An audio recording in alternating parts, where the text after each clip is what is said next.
tenemos el mensaje de nuestro compañero Francisco Chimpalencia. Adelante, por favor, compañero.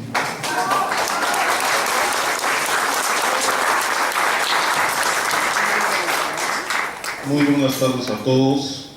Bien, ya mis compañeros Gerardo Fernández Noroña y Gilberto López y Rivas han abundado de forma importante en una serie de cuestiones que sin lugar a dudas hay que tomar nota. Yo reconozco en la mayor parte de los que están aquí a un conjunto de compañeros que, pese a la campaña política y mediática en contra de Venezuela, la campaña de linchamiento que se ha venido desarrollando, han sostenido una posición de buscar la verdad, de buscar que además las actuaciones que nosotros tengamos sean apegadas a la objetividad de la realidad. Y yo creo que en buena medida la función y el papel para el que fuimos convocados como acompañantes internacionales por el Consejo Nacional Electoral de Venezuela tiene, entre otras cosas, darle los elementos para la difusión de lo que en realidad ocurre en ese hermano país. Yo quisiera comentar precisamente lo que ya decía aquí Gerardo, el tema de la legalidad y la legitimidad de la constituyente.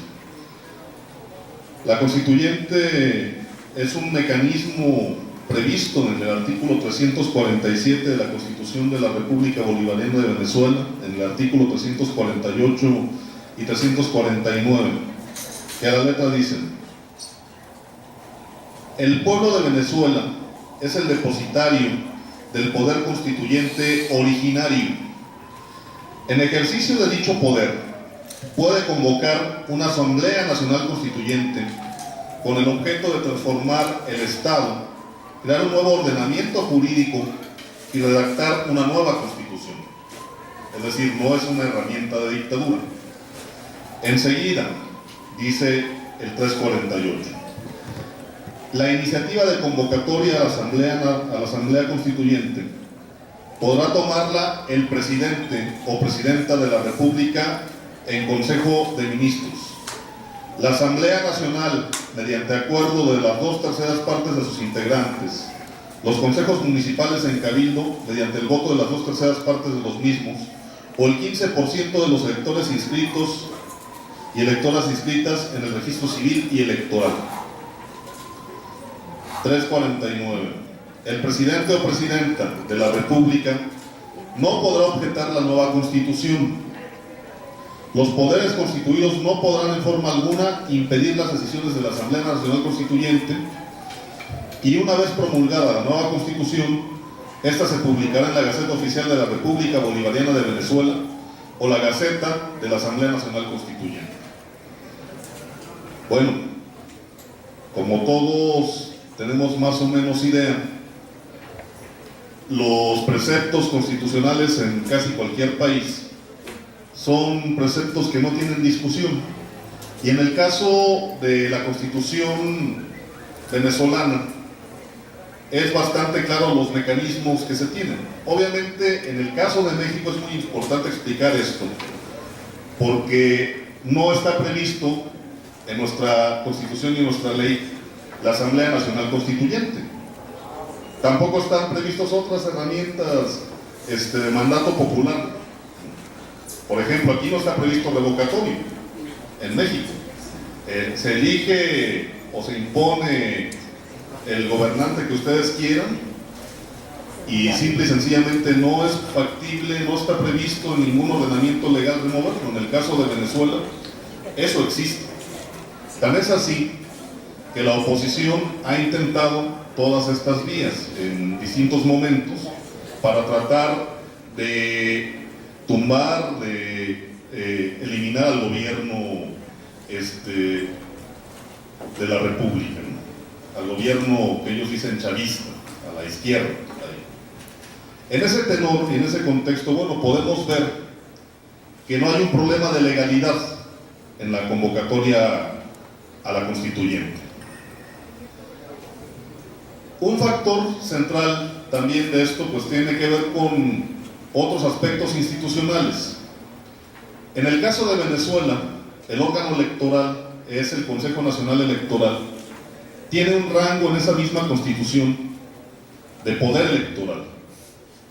Quiere decir, bueno, en Venezuela hay más de los poderes que nosotros hemos conocido en la Constitución mexicana como los tradicionales, que es el poder ejecutivo, legislativo, judicial. En el caso de Venezuela, el órgano electoral es un poder más del Estado, junto con otros poderes, el poder comunal, que tampoco existe, está el poder moral. Entonces, a esta iniciativa y a estas cuestiones del ordenamiento legal, pues habría que agregarle cuáles son las instituciones que la misma ley prevé. Y en ese tenor nos queda muy claro a nosotros que los órganos que han convocado y que han participado en el proceso constituyente son los que la propia ley venezolana mandata. Por ello, compañeros, para nosotros es un asunto sumamente importante señalar que en el terreno de la observación el tema de la legalidad de la constituyente no tiene discusión. Y creo que esto es muy importante informarlo y debatirlo en los distintos ámbitos de la batalla y la discusión política que se viene dando, porque una cuestión que hemos encontrado es que el tema Venezuela hoy por hoy ha formado parte de la agenda política local de México, porque la derecha mexicana, el gobierno mexicano, así lo han determinado. Y en ese tenor, bueno, pareciera que estamos nosotros a la defensiva. Pareciese que estuviésemos en verdad, como dice la propaganda de derecha, los medios masivos de comunicación, nosotros estamos defendiendo un régimen dictatorial y sanguinario que tiene en la miseria al pueblo. Eso no es así. Y en ese terreno, entonces, viene la siguiente pregunta, la batalla de la legitimidad. Ya ha quedado claro que la legalidad no tiene discusión alguna. El tema, sin lugar a dudas, ¿es aquello o no una dictadura, aunque no sea un tema legal? Lo que nosotros hemos visto es que con esta elección que acaba de concluir, esta vendría a ser la elección número 21 desde 1999 para acá. Revisen cuántas elecciones hemos tenido nosotros en México y podrán darse cuenta que en el caso de Venezuela, el gobierno de Chávez y ahora el gobierno de Maduro son gobiernos que se han sometido al escrutinio electoral, al escrutinio democrático en diversas ocasiones, y que ha sido mediante este mecanismo electoral por la fuerza de los votos que ese gobierno se mantiene. Es decir, entonces, el tema sobre si se trata o no de dictadura, pues para nosotros es muy claro que eso es una fabricación mediática. Lo que hay ahí, pues es una república y un régimen que se sostiene mediante mecanismo electoral, mediante mecanismo democrático, y también son de los temas importantes para nosotros los mexicanos, porque la lucha en México contra el régimen autoritario del PRI, luego del PAN en su momento, han estado marcados por la falta de democracia, la ilegitimidad de los procesos electorales y el fraude constante. En ese terreno cabe señalar que el órgano electoral venezolano, su sistema de votación electrónica y los mecanismos de organización de la elección fueron calificados incluso en el año 2012, cuando se dio la elección presidencial donde fue electo por última vez el presidente Chávez, como el mejor sistema electoral del mundo.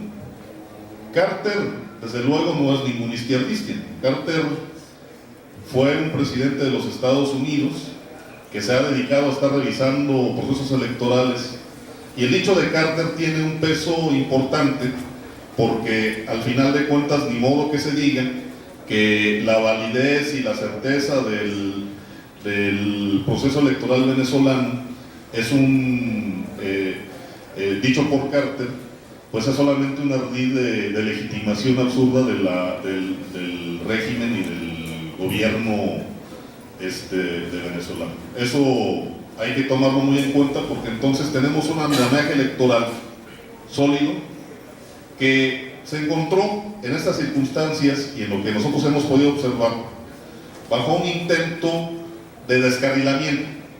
¿Qué quiere decir? Bueno, están las instituciones funcionando, hay una oposición que después de haber invocado distintos mecanismos previstos en la ley para canalizar sus inquietudes en contra del régimen, en contra del gobierno, simple y sencillamente da marcha atrás e intenta nuevamente mecanismos de tipo golpista como los del año 2002.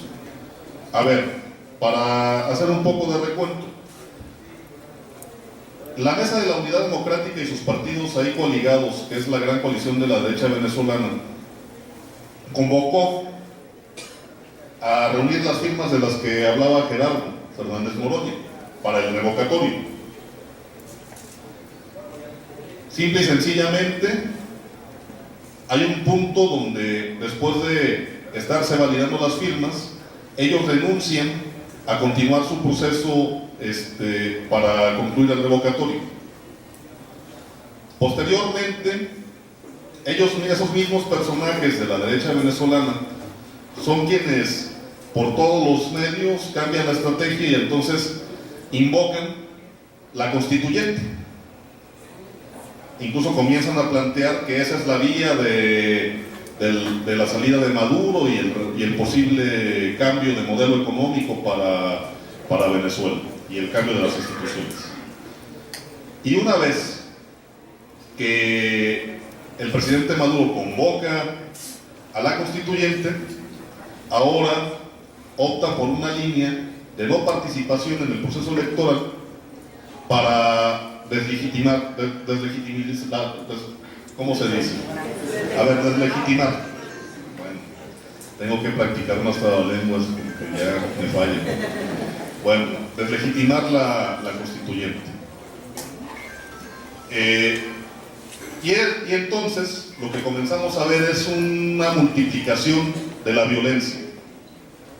Una estrategia donde en todo este proceso lo que pudimos observar es que en ciertas zonas donde la derecha tenía influencia y capacidad, impide la instalación de los centros de votación. Llama en las semanas previas, incluso unos días antes, a que se desarrollara el proceso electoral, a paro cívico, a huelga, en aras de que no se instale. Incluso convoca al ejército, a la Fuerza Armada, a no aplicar una cosa que se llamó el Plan República.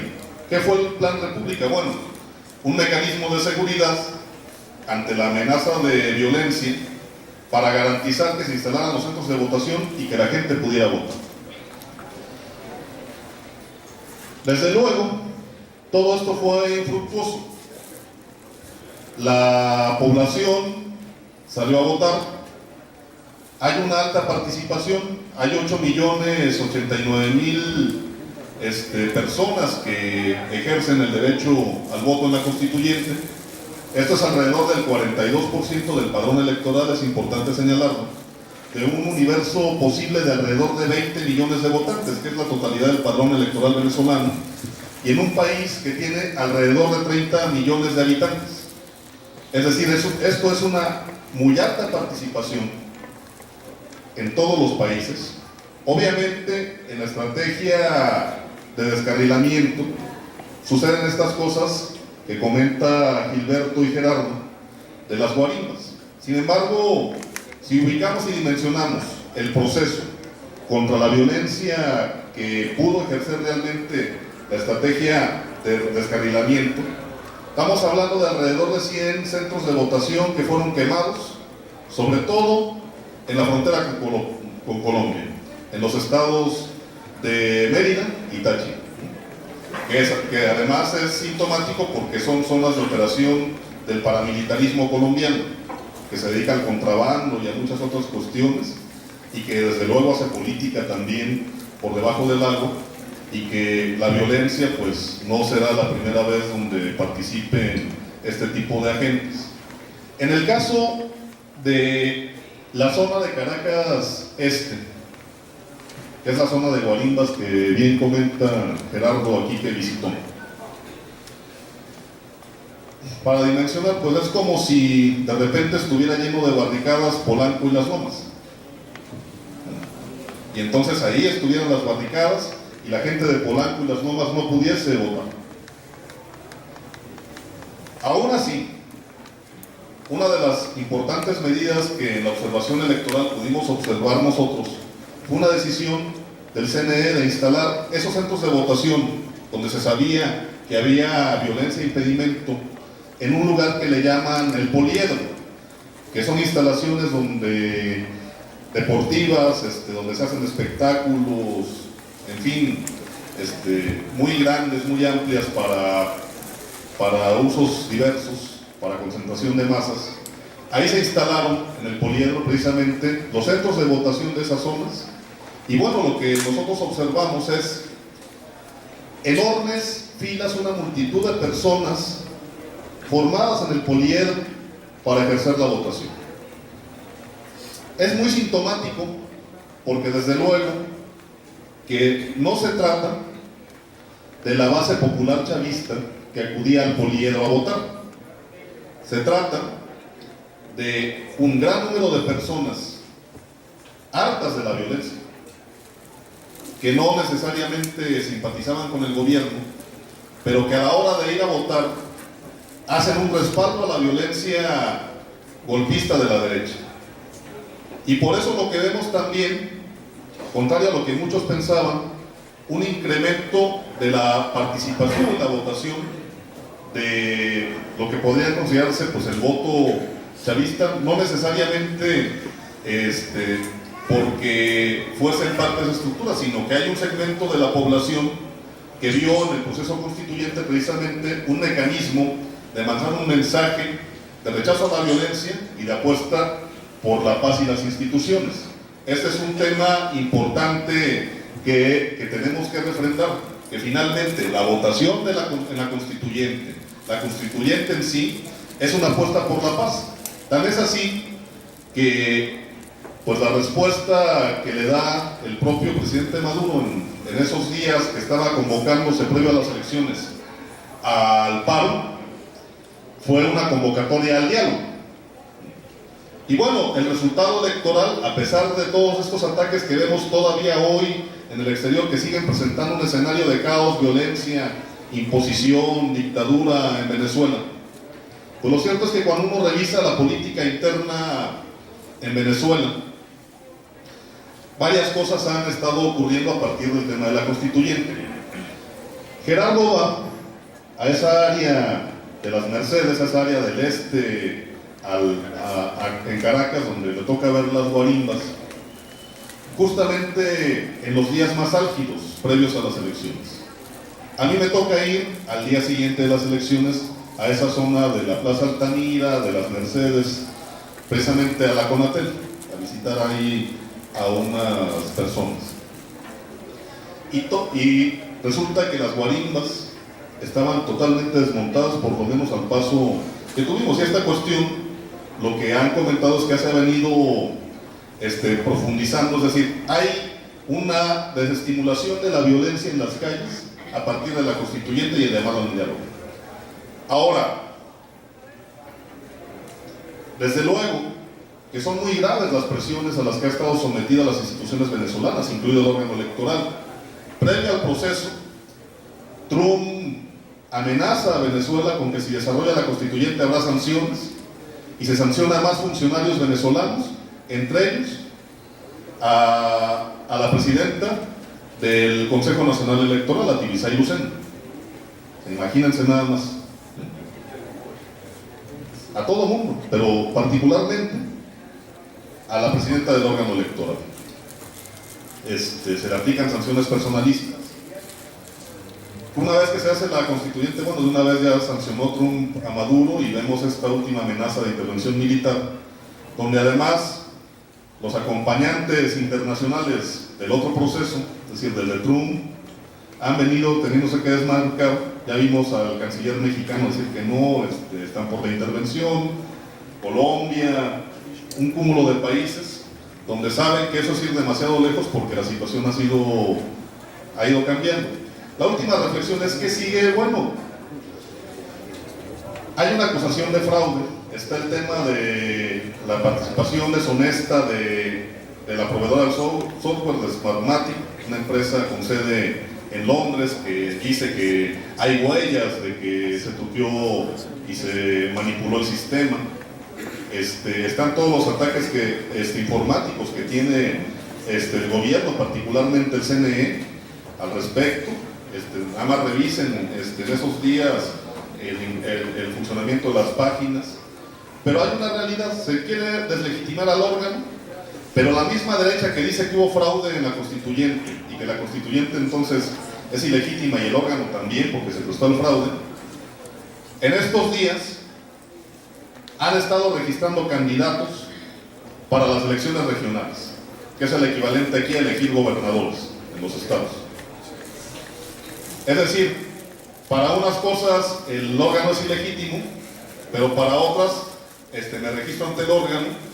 Y bueno, lo que está ocurriendo es que se ha desgastado la estrategia golpista y ha habido un fortalecimiento efectivamente de las instituciones públicas venezolanas, que sin lugar a dudas no se trata solamente del esfuerzo de funcionarios y de instituciones, sino yo lo enmarcaría en un gran esfuerzo del pueblo venezolano por proteger al país y por proteger el proceso de revolución bolivariana y las conquistas económicas, sociales y políticas que ha alcanzado, muy a pesar de los problemas. Eso sería lo que yo tendría que comentar. Seguramente publicaremos el documento de los observadores, que es un documento importante que signamos todos nosotros al respecto, que dan fe de este proceso. Y pues los invitamos a que revisen toda esta información y este testimonio que venimos a dar. Le agradezco mucho a la embajadora por considerarnos dentro de este proceso. Le agradezco a nuestros amigos de la Universidad Obrera y desde luego a Gerardo y a Gilberto, que se ha tenido que retirar, por compartir de manera mutua esta convivencia, esta experiencia que en muchos sentidos es histórica. Gracias a todos.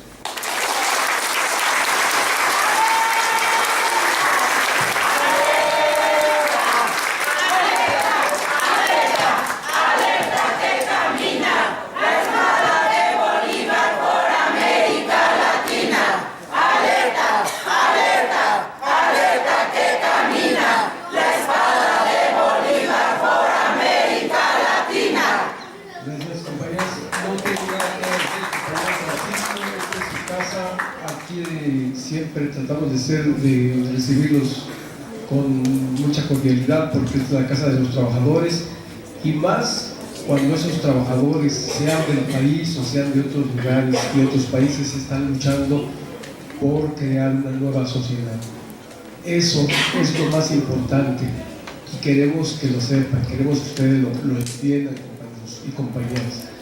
Aquí siempre sean bienvenidas todas las luchas de los trabajadores, sean desde los meros sindicalistas en lucha, en huelga, etc., hasta las luchas de nuestros pueblos por liberarse del imperialismo, del neoliberalismo y de este sistema injusto, represor, etcétera, etcétera, que desgraciadamente nosotros lo estamos viviendo.